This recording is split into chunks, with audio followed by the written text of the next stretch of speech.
কি রে রতন, বেগুন তো বন্ধু দেখছি ভালোই ধরেছে। তা দিনকাল ভালোই চলছে নাকি? না রে বন্ধু, সে কথা আর বলিস না। দিন দিন যেন বেগুনে পোকা বেরিয়ে চলেছে। এই যে এত বেগুন দেখছিস, যা সবই পোকা ধরা। ভালো বেগুন দু একটা পাওয়া যাবে আর কি। এভাবে চললে আর দিনকাল কিভাবে ভালো যায় বল দেখি। ও, তাহলে তো আর কোনো লাভ নাই রে তোর।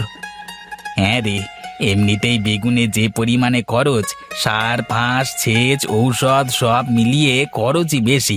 তাও আবার সারা দিন জমিতে পড়ে থাকতে হয়। তাহলে তো তোর ছেলে মেয়ে নিয়ে বাঁচাই দায় হয়ে গেছে। চলছিস কি করে? সে কথা আর জিজ্ঞেস করিস না রে বন্ধু। এই ধার দেনা করে চলতে চলতে মাথায় ঋণের বোঝা হয়ে গেছে। দুদিন পরে পথে বসা ছাড়া আর কোনো উপায় থাকবে না আমার, কি যে করি। ঠিক আছে বন্ধু, থাক তাহলে। আমি এখন আসি, অনেক কাজ পড়ে আছে আমার। হ্যাঁ ঠিক আছে, যা। আমিও বাড়ির দিকে যাব।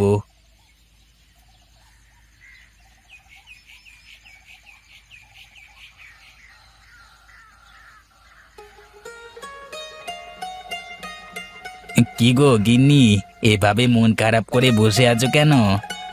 তা কিভাবে থাকবো শুনি? মেয়েটা আমার আজ কদিন ধরে কান্না করছে। ওইটুকু মেয়ে শুধু ভাত খেতে পারে? কি আর করব বলো, আমি তো আর কম চেষ্টা করছি না। ফসল যদি ভালো না হয় তাহলে আর সেখানে আমার কি করবার আছে বলো? হ্যাঁ, থাক থাক, তোমার অত কথা বলতে হবে না। যাও, গিয়ে তাড়াতাড়ি হাত মুখ ধুয়ে এসে খেয়ে আমাকে উদ্ধার করো। হ্যাঁ ঠিক আছে, যাচ্ছি। তুমি ভাত বাড়ো। ভাত রান্না করিনি। তাহলে কি রেঁধেছো? কি আর রান্না করব? ঘরে কোনো মাছ মাংস আছে নাকি যে তাই দিয়ে রান্না করব? শুকনো রুটি বানিয়েছি। হাত ধুয়ে এসে দুটো পেঁয়াজ দিয়ে খেয়ে ফেলো। আচ্ছা ঠিক আছে।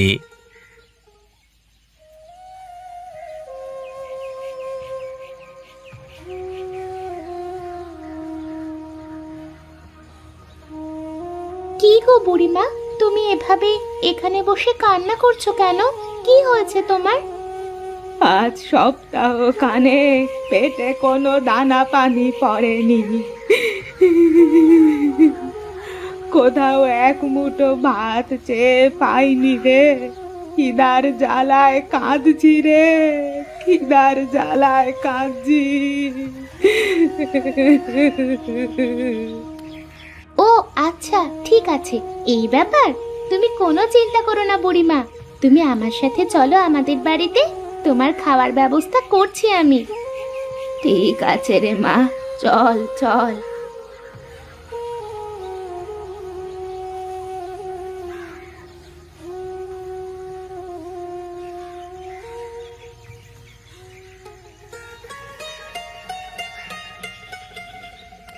এই দেখো মা, কাকে নিয়ে এসেছি।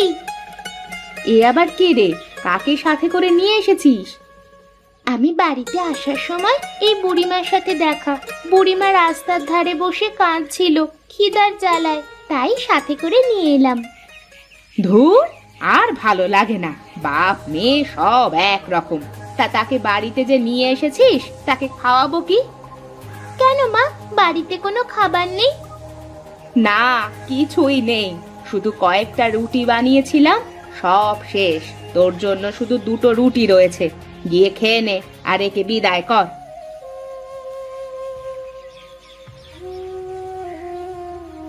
তুমি এভাবে বুড়িমাকে তাড়িয়ে দিলে, লোকটা কদিন ধরে খায়নি তা ঠিক নেই। তাকে এভাবে তাড়িয়ে দেওয়া ঠিক হয়নি। অত ঠিক বেঠিক তোমাকে বুঝতে হবে না। এমনিতেই বাজার হাট নেই, তারপরে আবার অতিথি আপ্যায়ন করব।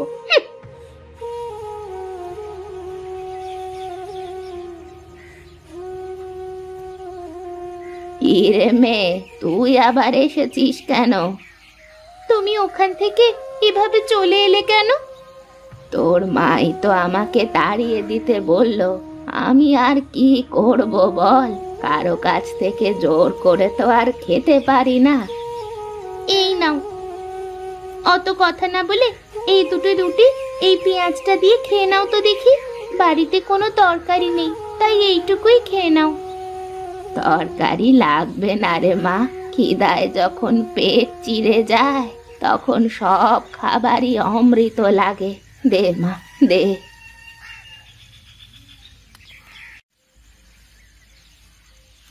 আহ, তুই বাঁচালি রে আমায়। আজকে হয়তো খাবার না পেলে আমি মরেই যেতাম।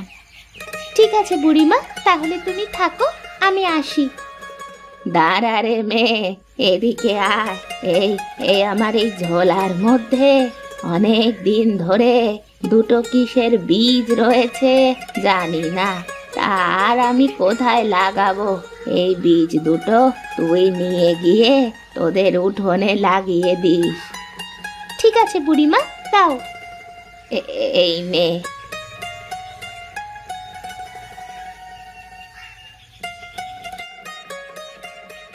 কিরে, খাবার দাবার না খেয়ে কোথায় গিয়েছিলি শুনি? বুড়িমাকে খাবার দিতে গিয়েছিলাম মা। দেখেছো দেখেছো, মেয়ের সাহস দেখেছো? ওকে আমি কতবার করে বললাম ঘরে খাবার নেই, তুই খেয়ে নে। তা না, বুড়িমাকে খাবার খাওয়াতে গিয়েছে। থাক এবার না খেয়ে। তা তো ঠিকই করেছে। বুড়িমাকে দেখে আমারও অনেক কষ্ট হচ্ছিল, বেচারা কদিন ধরে খায়নি, তা ঠিক নেই। তুই ঠিকই করেছিস রে মা লতা। আয় এদিকে আয়। এই দেখো বাবা, বুড়িমা আমাকে কিসের দুটি বীজ দিয়েছে। কই দেখি মা। এই যে। এই বীজ চিনছিস না? এ তো লাউয়ের বীজ। তা এ দিয়ে তুই কি করবি?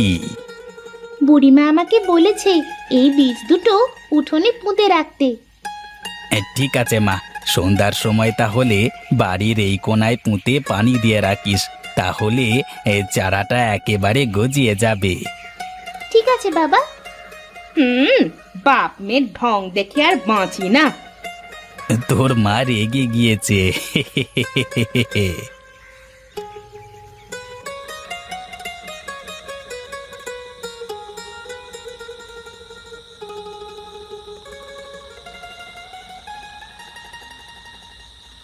কিরে মা, হয়েছে লাগানো?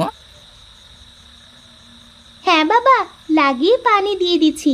দেখো, সকালেই চারা গজিয়ে যাবে। ধুর পাগলি, একদিনে আবার চারা গজায় নাকি? 3-4 দিন তো লাগেই চারা গজাতে।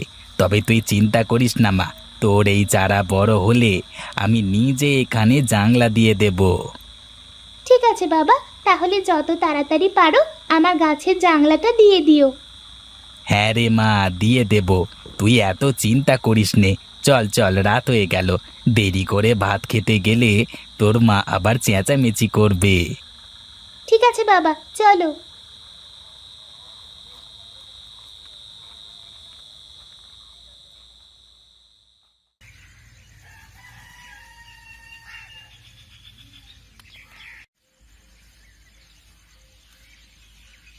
মা, বাবা, এদিকে এসো।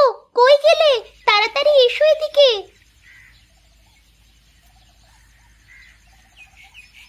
কি রে মা, কি হয়েছে? এত ডাকছিস কেন? এই দেখো বাবা, তোমাকে বলেছিলাম না চারা কালই গজিয়ে যাবে। দেখলে তো আমার কথা ঠিক হলো কিনা? হ্যাঁ রে মা, তাই তো দেখছি। একদিনে এই চারা গজিয়ে আবার এত বড় হয়ে গেল। বাহ, বুড়িমা তো তাহলে সুন্দর চারা দিয়েছে রে। হ্যাঁ ঠিক আছে, এর থেকে যা হবে দেখা যাবে।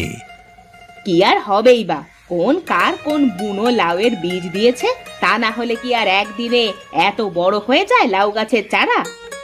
তুমি চুপ করো তো মা, শুধু শুধু খারাপ কথা বলে আমার মন খারাপ করে দিচ্ছ তুমি। হ্যাঁ রে মা, তুই ঠিক বলেছিস। তোর মা শুধু খারাপ কথাই বলে। এই যাও তো গিন্নি, গিয়ে ভাত বাড়ো, আমরা আসছি। হ্যাঁ তাই যাচ্ছি। দাঁড়িয়ে দাঁড়িয়ে তোমাদের বাপ মেয়ের দেখলে কাজ কাম দেখে আমার লাভ নেই। আমি গিয়ে আমার কাজ করি গা। মেয়েটা যেমন হয়েছে, কোনো কাজ কাম নেই, সারাদিন শুধু এদিক ওদিক করতেই থাকে, যত সব। ঠিক আছে, যাও যাও, আমার গাছে লাউ হলে তোমাকে আর খেতে দেব না। হ্যাঁ, ওই খেয়ে মরিস তুই আর তোর বাবা। ঠিক আছে রে মা, আজই আমি জাংলা দিয়ে দিচ্ছি তোর লাউ গাছে। ঠিক আছে বাবা।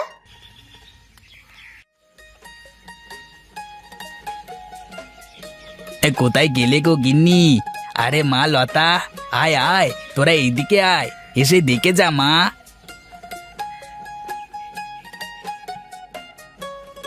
কি হয়েছে বাবা, ডাকছো কেন?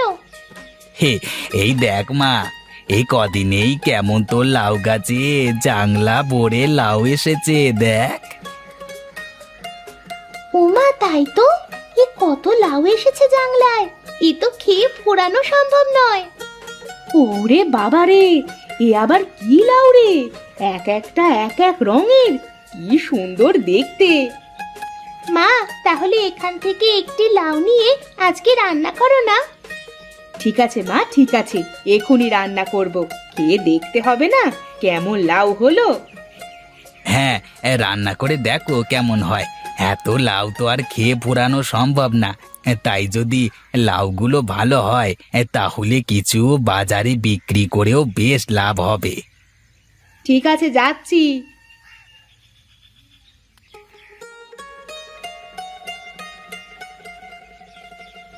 আহ, কি সুস্বাদু খাবার! আহ, এমন খাবার মনে হয় আমার জীবনে আমি কোনো দিন খাইনি। হ্যাঁ, ঠিকই বলেছো, এ তো দেখছি মাছ মাংসের চেয়েও বেশি সুস্বাদু। হ্যাঁ মা, তুমি ঠিকই বলেছো, লাউ রান্না খুব স্বাদ হয়েছে। হ্যাঁ রে মা, এবার তাহলে ব্যবসাটা ভালোই হবে। আমি খাবারটা খেয়ে লাউগুলো বাজারে বিক্রি করে আসি। হ্যাঁ, যাও যাও, দেখো এত সুন্দর লাউ দেখলে মানুষ একবারেই কিনে ফেলবে। ঠিকই বলেছ, তবে বাজারে গিয়ে তো দেখি।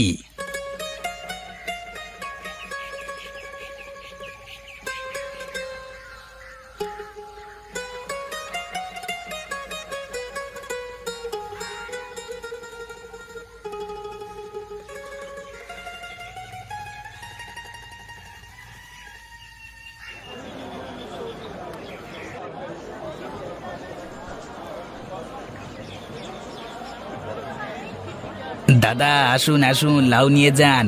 হরেক রকমের হরেক রঙের লাউ পাবেন আমার কাছে। একবার খেলে সারা জীবন খেতে চাইবেন। আসুন আসুন, মাত্র 20 টাকা।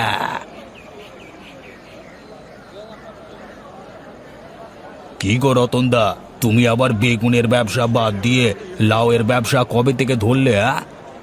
এই আজ থেকেই ধরলাম রে। হ্যাঁ, বেগুনে অনেক লস, তাই লাভের ব্যবসা করছি। তোকে দেবো নাকি এক পিস? এ তো তোমার কাছে দেখছি অনেক রঙের লাউ, বেশ সুন্দর দেখতে তো। দাও তো এক পিস। হ্যাঁ রে, শুধু দেখতেই না, খেতেও অনেক সুন্দর। একবার খেলে বারবার আসবি আমার কাছে। এই নে ধর, তোর এক পিস লাউ। হ্যাঁ ঠিক আছে, হ্যাঁ ভালো লাগলে আবার আসবো। এই নাও তোমার টাকা।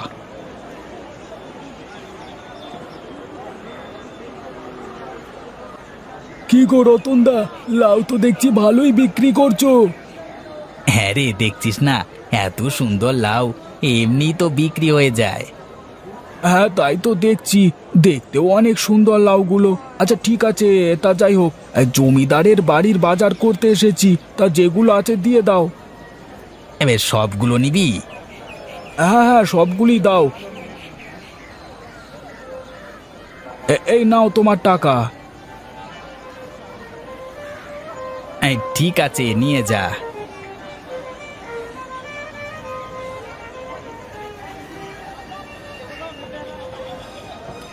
না রে জেলে ভাই, এভাবে চলতে থাকলে তো দিনে দিনে পথে বসা ছাড়া উপায় থাকবে না। কসাই ভাই, তুমি ঠিকই বলেছ। রতন যা শুরু করেছে, ওর লাউ বিক্রি করে ও এখন বড় বাড়ি করেছে। সবাই শুধু ওর লাউই কেনে। তবে অবশ্য আমিও একদিন কিনে খেয়েছি, এত সুস্বাদু, ওরে বাবা রে বাবা। না জেলে ভাই, তুমি যাই বলো, এরকম করলে কিন্তু আর আমাদের ব্যবসা চলবে না। যতই ওর লাউ ভালো হোক, তার জন্য তো আর আমাদের ব্যবসা বন্ধ করতে পারি না। তুমি ঠিকই বলেছ, এর একটা ব্যবস্থা করতেই হবে। তা কি করা যায় বলো দেখি? তাহলে আজ রাতে খেলাটা বন্ধ করে দিই, কেমন? ঠিক আছে, ব্যাটার লাউ বিক্রি করা দেখাচ্ছি।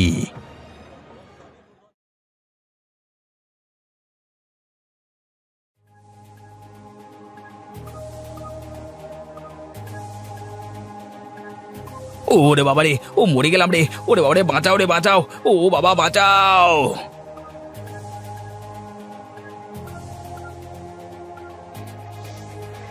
ওরে বাবা রে, মাফ করে দে, মাফ করে দে, আমাকে মাফ করে দে, আর কোনোদিন আসবো না। ও বাবা। হে গাছ, তুমি ওদেরকে মাফ করে দাও। ও রতনদা, আমাদেরকে মাফ করে দাও, আমরা আমাদের শিক্ষা পেয়েছি। হ্যাঁ দাদা, আমাদেরকে মাফ করে দাও। ঠিক আছে, যা, তোদের মাফ করে দিলাম, আর কোনোদিন এমন করিস না।